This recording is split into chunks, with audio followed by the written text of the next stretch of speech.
Hello, so for drama number 14, I'm going to answer the question, how does Wyman define poetry and what is it as an art form?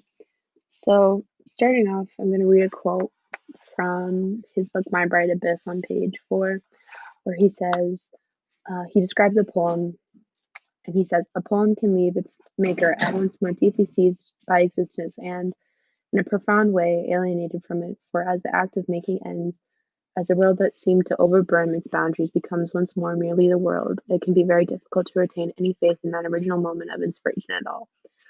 Um, yeah, so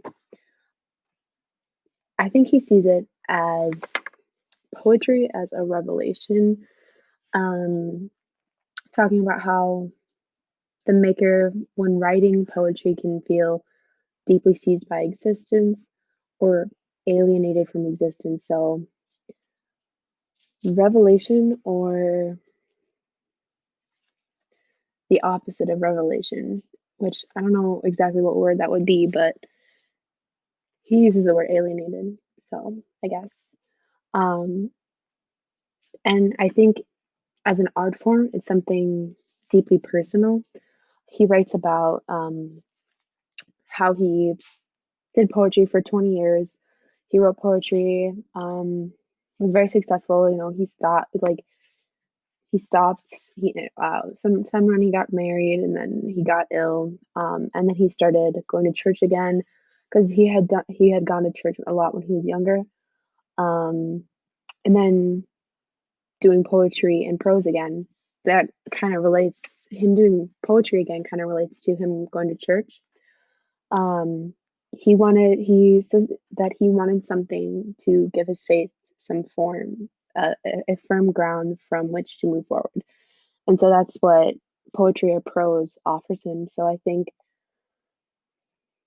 as an art form, like I said, I think he would say it's something very personal, something um like an experience to connect with yourself or with God or yourself to God.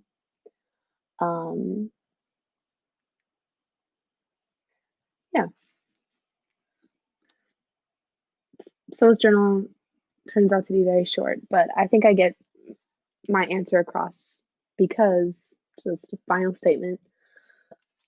For Wyman, I think poetry, like I said, is something very personal that he uses to connect himself to his faith and to um, navigate himself through his beliefs in faith. And yeah, so, and I think as an art form, it's still the same, even though I think he may, or now in his life or later in his life, he may like relate it more to like religion, maybe. But I think it still stands that it's something very, uh, very personal.